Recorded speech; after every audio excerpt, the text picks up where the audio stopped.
Somebody once told me, gentlemen, the best two words in sports are "we win," which probably makes a little bit more sense. That's what the Heat did over the Bucks in a stunner. Then again, is it really a stunner? We're going to get the thoughts of Keyshawn and Jay Will this morning. It's Keyshawn, Jay Will, Zubin, presented by Progressive Insurance. All of our guests join us on the Shell Pennzoil Performance Line, which today will include the head coach of the New York Giants, Joe Judge, who will be here at 7:30 a.m. Eastern. If you're watching us on ESPN News this morning, I would be remiss if I didn't mention that over the left shoulder of Jay Will, I saw Charles Barkley do it last night on Turner. You've rocking it, the towel, and this is not for Jerry Tarkanian. This is for the late, great John Thompson, who always had a towel usually slung over the right or left shoulder. You're going left this morning, paying a little homage for those of you watching on television and those for you listening on the radio. Just wanted to mention that you are paying your respects. Yes, 1,000%. And also talk about paying respect.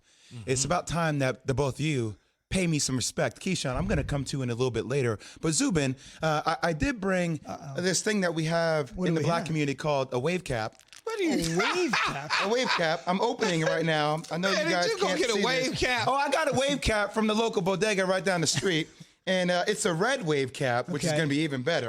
So I'm going to unplug right now. Keyshawn, can you just explain what I'm doing in live time for people? Thank you. What is a wave cap? It's going to Go ahead. He's going to put it on your hair. Okay. And you usually lay it down, go to sleep, and it's going to bring waves into it. So you go, oh, no, I don't even like the way that look. My street cred right now is off the charts. This is going to be unbelievable for me. Here we go. This is like 1985. And then eventually you'll probably get waves in parts where you have hair. Okay. So we're on the air 4 hours. Do I keep this on the whole time? Yeah, you're going to have it on the whole time. Okay, that's cool. That's cool. There you go. All right. All right. You got to take the ear out, make sure. Okay, everything's good. There you go. Nice and tight. Boom. You'll never lose another bet. That's for sure. Or I won't be dumb enough to make one because the stakes have been a little too high. Just trying to tell you. And we're paying the price. You look Ali G right now. This is incredible for people to see. You can't see it, but he's wearing a red wave cap, keeping the hair pressed down to get the waves right. Where did you find that at? Oh, right, the local bodega right down the street, baby. Oh, okay. We got to get this up on the Twitter feed, right? Somebody's got to take a picture in the commercial break. I didn't even think we wore wave caps anymore. How about this? He's wearing the sweater. He's wearing the sweater vest with the wave cap and the collar shirt pop underneath. Okay, let's get back to sports. I'm appealing to all demos. I'm just sitting here, just my body. Everybody come on in. Everybody come on in. All right, so the bottom line is, you guys can take me seriously for the next 4 hours here, but do your best here. Bottom line, Chris Paul, I mean, the dude is 35 years old. He turned back the clock in a way with his performance, with 15 in the fourth, the way that he is playing right now, a never say die attitude, Jay. This is a remarkable story. Both he and Billy Donovan, not much was thought for this team coming into the season, but what they have been able to do merits some real consideration. And you never know here. Maybe Keys, Lakers, and the Rockets, it was a fait accompli, right? Harden, LeBron, second round. Let's move on. Let's do it. I got to be honest. I just see your mouth moving right now, and I just see the red wave cap.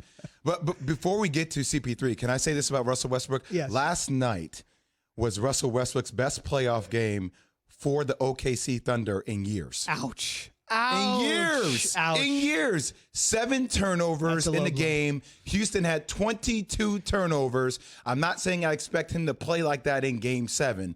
But for him to not give the ball, for this team, for Mike D'Antoni to not give the ball to James Harden the last 3 possessions of the ball game, Houston, what are we doing? What are we doing? He's been your bread and butter the whole season. Now, I know Russ has, came in and out and done his thing, but Russ has been out for the last playoff series pretty much until the last 2 games. James Harden needs the ball. Give him the ball. It's that simple, Key. But is it that D'Antoni didn't design that, or is it that Westbrook decided to just do the Westbrook thing, which is you got 2 ball-dominant guys right there. And, we talked about this the other day when we were having conversations about another player joining them. And I said, you already got 2 guys that need to take shots. And it's not like he deferring to Harden at all. I mean, that's just who Westbrook is. That's who he is, though, Jay Will. I understand. I understand that's who Westbrook is. But if I'm Mike D'Antoni, but you got to trust, you got to trust, if you Mike D'Antoni, I'm going to allow Westbrook to take as many shots as he can because he's going to drop them. Within my system. Not after you've been out for 2.5 weeks. No. Not in the game 6. No. And hey, by the way, this might be who Russell Westbrook is. What are you going to tell Westbrook? He can't shoot? Excuse me. Can you give the ball to James Harden? Or, timeout. How is that going to go? It's going to go how it's going to go. Know why? Because I'm the head coach, damn it. It's my job to make sure that I put the ball in the hands of the person that can win me a game, the game 6, to not let us go to a game 7 against an underdog team that we should have beat a long time ago. But how did that relationship work with CP3 in Harden a year ago when we kept saying to ourselves, these two are not going to be able to coexist because one dude is going to dribble, shoot. The other dude's sitting there waiting. And when he gets his opportunity to get the ball in his hands, he's going to ignore dribble. But, Keith, just because Russell Westbrook is this way doesn't mean that as a head coach, I have to allow him to be this way at that particular moment, right? So, yeah, be yourself throughout the whole game. But if I see things aren't going in your favor, if I see you're turning the ball over at a high rate, when it comes down in the clutch moment, I have a decision to make. Do I let you continue to do that? Or do I say, hey, look, I know you can do your thing, but right now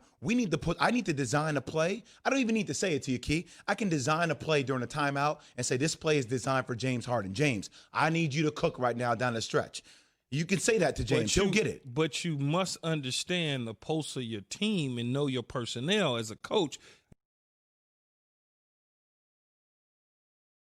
That there's certain players you can have that conversation with, and there's certain players that you may not want to have that conversation with. And Westbrook is one of those guys that you may not want to have that conversation with. So now we're digging to the real point. Does Mike D'Antoni really know the pulse of his team? Does he know what the pulse of his team should be at that particular moment? That's a question that we really need to be asking ourselves. Because if I was a head coach, and I'm not saying I'm Mike D'Antoni, but as a fan watching the game, knowing the way James Harden, who had 32 points last night, who shot 50% from the floor, seeing the way the momentum of the game, seeing in which way it was going, watching Russell Westbrook play, I'm thinking to myself as a fan, what are we doing? We have to put the ball in the hands of James Harden. I understand that Russ may have a history of doing this thing and cooking, but also understanding the fact that he has not played in 2+ weeks, coming off that injury, seeing the way the game is being played. I don't want the ball in his hands. And I have to be strong enough as a head coach to say, hey, Russ, this ain't it right now. But if you don't want the ball in his hands, then that's your job as a head coach to go to James Harden and make sure that the players put the ball in Harden's hand and Harden doesn't give it back. Thank you. Thank you. That's but Harden has to want to get it. That's true, too. He can't just stand there and allow Brook to do his thing. But see, I think sometimes. I know it's a game. I know it's a game 6. And all that, but I just, I'm gonna let him shoot. That's just me. I like him, even though his shooting percentage, field goal percentage is kind of down. I still just like him. Get this man off radio. What was the name of the